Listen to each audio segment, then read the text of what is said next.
Ah, son of a... You know, I hate that when that happens. So today on Snow Walker Outdoors, a couple little tricks to keep your lighter in your hand and out of the snow, the mud, and the water. Today on Snow Walker Outdoors. Don't go away.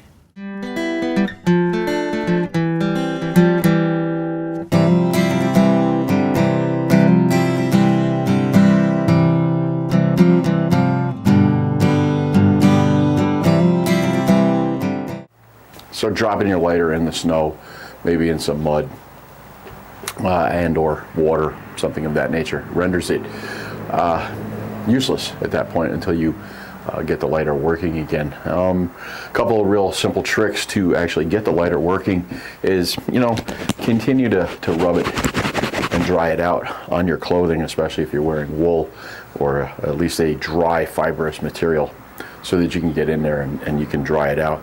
I've never had it necessary to actually pull the entire lighter apart, but by rubbing it and constantly blowing in it, and then finally the last thing that I do is I actually just cup my hand, and then, I fill the pocket with some gas,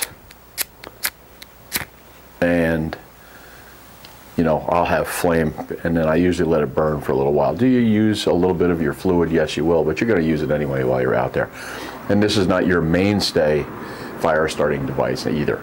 So, enough with that. We're talking about how to keep it out of the mud, the snow, the dirt, and the water. So, let's take a look at what we're going to need today for the two little tricks projects. The only little tools and things that we're going to need for today's project are simply a 10-speed bicycle tube. I mean, you can get that at any bicycle repair shop. They'll gladly give them to you because they're replacing them all the time. Grommet kit, hammer, and your trusty handy-dandy bushcraft scissors. So one of the first things that we do is just take our inner tube and cut it in half like we're making a small Ranger band. And do 3/4 of an inch. I mean, you could do a little bit more if you want, but it doesn't matter. Just take that. And we just slide that right on our lighter. What does it do? Well, it actually gives us something to grip onto. Your hand may be a little bit wet. Again, the rubber, the friction against the wetness, it's not going to go anywhere. The lighter is smooth. In the wintertime, your hands get cold, they contract, your pores, everything, you're not sweating. Your hands are very dry, so it gets kind of slippery. So again, once you take this out of your pocket, you have something to hold on to keep it from actually falling. Now another thing, sometimes people wear pants that don't have deep pockets. This can actually help you keep it in your pocket. So once you put it down in your pocket, the rubber itself will go against the fibers, and again, it won't fall out if you take a tumble and you roll down a hill. Okay? Can it happen? Sure it can. Will it happen? Maybe yes, maybe no. But just one little added little tip to help you keep your lighter in your pocket. Now let's go to the next little tip. Now, the idea for this did not spawn from me. I was actually talking to Jason Gustafson at a gathering that we were at, and he took the lighter out of his pocket, and I was like, dude, what's that? He's like, it's my lighter. I was like, yeah, I know it's your lighter, dude, but like, what's on the lighter? So he showed it to me, and I was like, well, that's just a bicycle inner tube. And he says, yeah. He says, that's basically all it is. He says, it helps keep it in your pocket. And then you can tie it around, you can put a little lanyard on it, and you can do whatever you want with it. So I said, well, I'm going to do a video on it, and I'm going to give you credit for it. And he said, don't do that because somebody had taught him. But he couldn't remember who taught him. So to the unnamed guy, hey, thanks for teaching Jason. And Jason, thanks for teaching me. So, and now I'm bringing it to you guys. And what we're going to do is take our inner tube, and we're just going to cut it just a little bit longer than the lighter itself. Not a big deal. It's not a precise science. Come over here to our anvil.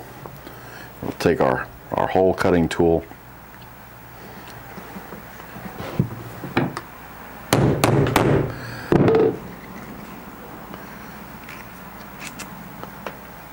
And we now have our hole that's been punched in there. So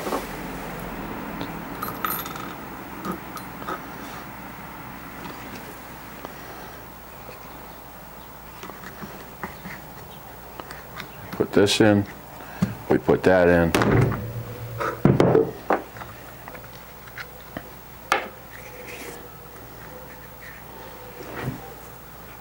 And there we have it.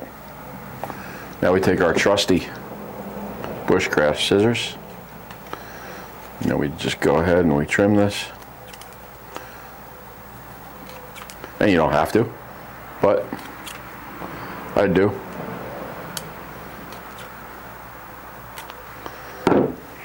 Okay.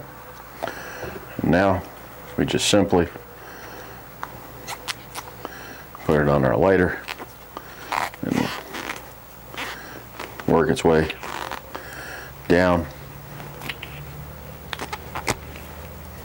to the top.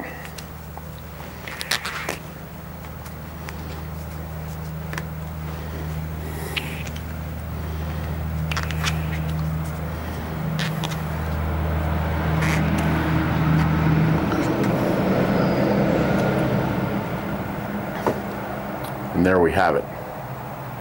Simply, all we have to do is we string it on to a brightly colored cord, and we know in the wintertime we want to keep our lighter warm because we know it doesn't work as well when it's cold, or it may not even work at all. So we can, in fact, put it around our neck. We can tuck it down into our under layers and it can stay nice and warm, or we could have it attached to a belt loop and simply place it in our pocket, and we're not going to lose it. A couple of quick, simple little tricks that you can do to keep your lighter on your person, keep it out of the water, the snow, the mud. Will it work all the time? No, it won't. Will it work most of the time? Sure it will, absolutely. There's always a chance that something can happen. Again, your lighter is not your primary source to make fire all the time. It's just another tool in your toolbox, but it's nice to know that you have that tool when you want to go look for it. So, Brian from Snowwalker Outdoors, thanks for your views and your comments. Until the next one, walk the woods and know before you go.